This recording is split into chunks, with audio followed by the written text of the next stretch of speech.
میں نے مختلف لوگوں کو فون کیا جو اپنے آپ کو عالم دین کہتے ہیں. میں نے ان سے پوچھا کہ کیا خدا آج بھی اپنے بندوں سے کلام کرتا ہے؟ تو ان کا جواب یہ تھا. میں کسی عالم دین سے بات کرنا چاہتا ہوں. جی کس حوالے سے بات کرنی ہے؟ خدا کے حوالے سے، اللہ تعالیٰ کے حوالے سے. میرا سوال یہ ہے کہ خدا آج بھی خدا بولتا ہے؟ کیا مطلب؟ کوئی کلام کسی سے اللہ تعالیٰ نہیں کرتا اس وقت. نہیں اللہ کی وہی کا دروازہ جو یہ سوچے گا وہ دار اسلام سے پائے. میرا سوال یہ ہے، اور میں ایسے مذہب کو تلاش کروں جہاں پہ خدا بولتا ہے ابھی. آپ کے بڑے عجیب قسم کے سوال ہیں. نہیں بیٹا، کیا بات کر رہے ہیں آپ؟ اللہ کسی انسان سے کلام نہیں کرتا. وہ ایسا بندہ کوئی بھی نہیں ہے اب اس وقت کہ بھئی وہ اس سے ہم کلام ہو، اس کے بعد تو یہ سارا سلسلہ بند ہو گیا.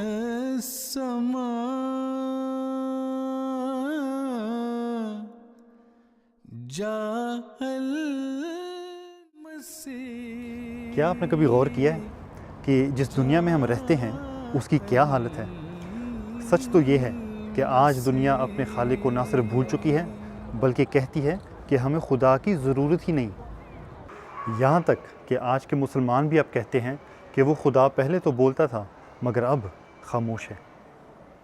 وہ لوگ جو سچے دل سے خدا کی تلاش میں تھے نا امید ہو گئے اور وہ دنیا کے اندھیروں میں کھو گئے، یہاں تک کہ خدا نے پھر سے کلام کیا اور روحانی مردے پھر سے زندہ ہو گئے. صوت السماء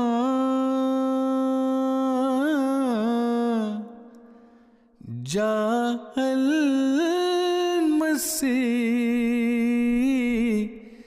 جاء المسيح.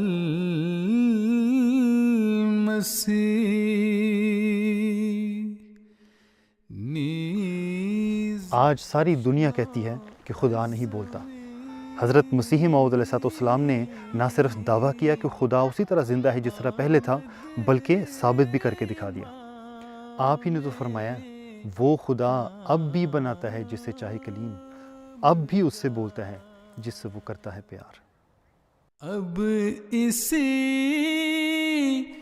گلشن میں لوگوں راحت تو. مسیح علیہ السلام نے اس تصور کو کہ کتنا خطرناک قرار دیا ہے کہ گویا خدا بولتے ہی نہیں. آپ نے اپنی نظم میں یہ چند شعر ہیں میں آپ کے سامنے مسیح علیہ السلام کے رکھتا ہوں. فرمایا ہے غضب کہتے ہیں اب وہی خدا مفقود ہے، اب قیامت تک ہے سمت کا قصوں پر مدار. نیاز علیہ السلام کے بعد وہی منقطع ہو گئی. فرمایا یہ تو غضب ہے، یہ تو ظلم ہے بہت بڑا. گوہرے وہی خدا کیوں توڑتا ہے ہوش کر، ایک یہی دین کے لیے ہے جائز و افتخار. کہ کسی مذہب کے سچا ہونے کی بنیادی علامت اور اس کا فخر یہ ہے کہ خدا اس مذہب میں بولتا ہے، ملتا ہے اس مذہب کے ماننے والوں کو، ورنہ تو مردہ مذہب ہے، اس کا فائدہ کیوں نہیں. آگے حضور فرماتے ہیں جس کو یہ کامل ملے اس کو ملے وہ دوست دار. جس کو یہ وہی کی بھی آگے قسمیں ہیں، اس کی سٹیجز ہیں، سٹیپس ہیں. جس کو وہ کامل مل گئی اسے سمجھو خدا مل گیا. یعنی جو وہی ہے وہ تو مذہب کی جان ہے. اگر کسی مذہب میں وہی نہیں اور انسان سے خدا ہم کلام نہیں ہوتا تو وہ تو ایک مردہ مذہب ہے، اس سے کسی نے کیا لینا.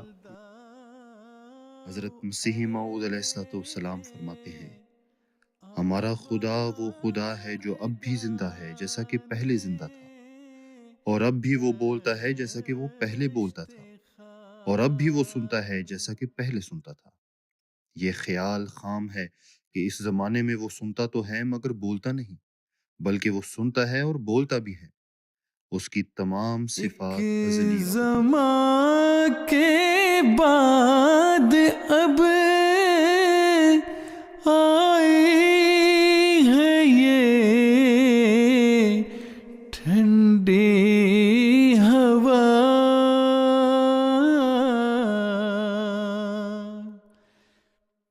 امام امام صاحب یہ حضرت مسیح موعود علیہ السلام کے بڑے واضح الفاظ ہیں، یہ جو اشعار آپ نے یہاں پہ پیش کیے ہیں، تو پھر حضرت مسیح موعود علیہ السلام نے کوئی مزید وحی کی اقسام کے بارے میں کچھ بتایا ہو، یا کس طریق پر جو ہے وحی یا الہام ہوتا ہے؟ مسیح علیہ السلام نے کیونکہ اللہ تعالیٰ نے آپ کو وحی اور الہام سے جو ہے سرفراز کیا، تو اس کو پھر بڑے ہی واضح انداز میں بار بار ان مضامین کو بیان فرمایا ہے، اور وہاں حضور نے واضح طور پہ قرآن کریم کی یہ جو آیت ہے وَمَا كَانَ لِبَشَرٍ أَن يُكَلِّمَهُ اللَّهُ إِلَّا وَحْيًا، کہ کسی انسان کے لیے یہ ممکن نہیں کہ خدا سے اس کا رابطہ ہو، خدا سے ہم کلام ہو، مگر آگے خدا نے طریق رکھے ہیں۔ خدا فرماتا ہے میں وحی کرتا ہوں، اور من ورائے حجاب، یا پردے کے پیچھے سے، جیسے مراد خواب ہے، کوئی نظارہ دکھا دیا، وہ ہے، یہ ہے۔ اور تیسرا اللہ فرماتا ہے اور یرسل رسول، یا پھر وہ اپنا رسول یعنی فرشتہ بھیجتا ہے جو پیغام لے کے جاتا ہے، آگے جس تک پہنچانا ہوتا ہے اس تک پہنچاتا ہے۔ تو بنیادی طور پہ اللہ تعالیٰ نے قرآن کریم میں خود وحی کے یہ 3 طریق بیان فرما دیے۔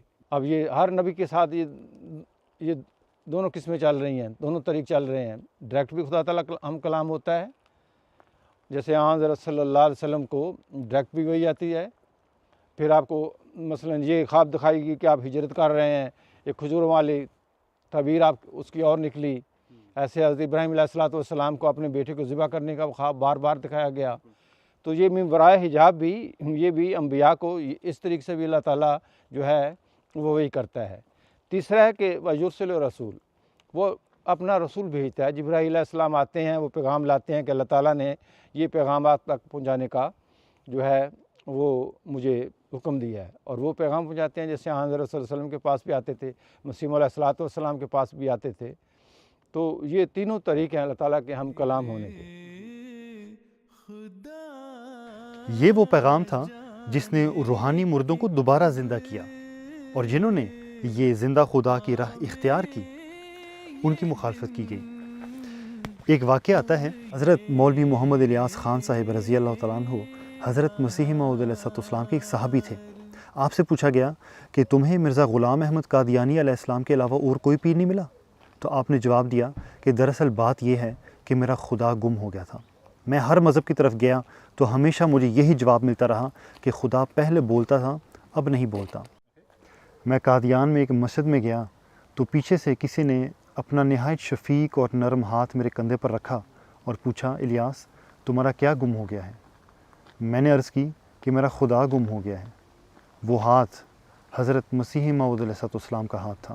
مولوی محمد الیاس خان صاحب رضی اللہ تعالیٰ عنہ کہتے ہیں کہ آج میں خدا کی قسم کھا کر کہتا ہوں کہ جس کی جھوٹی قسمیں کھانا لانتیوں کا کام ہے، کہ مرزا غلام احمد قادیانی علیہ السلام کا خدا آج مجھ سے بولتا ہے، مجھ سے کلام کرتا ہے۔ کیا تم میں سے کوئی ایسا ہے جو یہ دعویٰ کر سکے کہ خدا اس سے بولتا ہے؟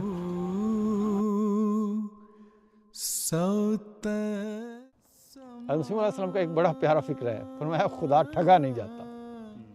جب انسان سچے دل سے اس کا ہو جاتا ہے، اس کا نظام کا ہو جاتا ہے، اطاعت کرتا ہے، خدا فضل کر دیتا ہے۔ اس کی کمی تو نہیں ہے کسی چیز کی۔ انسان کی اپنی کمزوریاں ہوتی ہیں جو حائل ہوتی ہیں، انہیں محاسبہ کر کے دور کرنا چاہیے۔ ایک ایک اپنے عضو کو پاک کرتے جانا چاہیے۔ فلاح وہی پاتے ہیں جو پاک ہوتے ہیں، کیونکہ اس پاک سے تعلق بنانے کے لیے پاک ہونا شرط ہے۔ پاک اور پلید کا کوئی جوڑ نہیں ہے۔ میں وہ پانی ہوں کہ آیا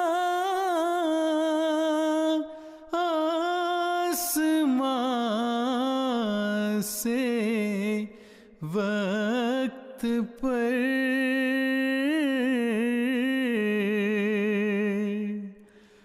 میں وہ ہوں نور خدا جس سے ہوا دن آشکار۔ ہماری یہ خوش قسمتی ہے کہ آج ہم ایک ایسی جماعت سے تعلق رکھتے ہیں کہ جس کا مقصد ہی یہی ہے کہ ہمیں زندہ خدا سے پھر ملایا جائے۔ آج خلافت وہ نور ہے کہ جس کے ذریعے خدا ہمیں اپنی طرف بلا رہا ہے۔ اللہ تعالیٰ نے شروع سے یہ اپنی سنت رکھی ہوئی ہے کہ وہ نبوت کا سلسلہ جو ہے وہ نبی کے وجود سے شروع کرتا ہے۔ نبوت ہوتا ہے غیب کی خبریں دینا، قدرت اولیٰ اس کو کہتے ہیں نبوت کو، اور آگے خلافت قدرت ثانیہ ہوتی ہے، اس کے ذریعے اس سلسلے کو جاری و ساری رکھتا ہے۔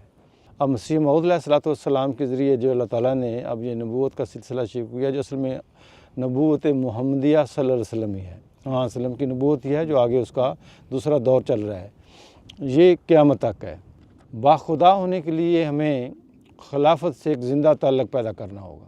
یہی حال خدا تعالیٰ کا ہے کہ وہ نور السماوات والارض ہے، اور اس نور کو آگے اس نے دینے کے لیے ایک سسٹم بنایا ہے۔ نبی ہوتا ہے، اس کے بعد خلافت ہوتی ہے، خلیفہ ہوتے ہیں، جو بھی ان سے اٹیچ ہو جائے، زندہ تعلق ان سے بنا لے، جس میں کوئی بھی جو ہے وہ مانے نہ ہو چیز، تو خدا تعالیٰ کا اس سے تعلق ہو جاتا ہے، خدا کا نور اس میں آنا شروع ہو جاتا ہے۔ تو یہی راز ہے، اس لیے بار بار کہا جاتا ہے کہ خلافت سے زندہ تعلق، خلافت کی اطاعت کریں۔ اس کا مین مقصد یہ ہے، کیونکہ احمدی ہونے کا مقصد ہے کہ انسان کا باخدا ہونا، خدا کا پیارا بننا، خدا سے ہم کلام ہونا، اور اگر وہ نہیں ہے تو وہاں کوئی نہ کوئی اس کو مسئلہ ہے۔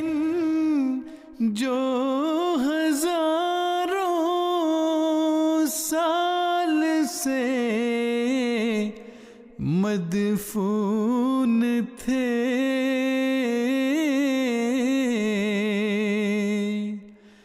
اب میں دیتا ہوں اگر کوئی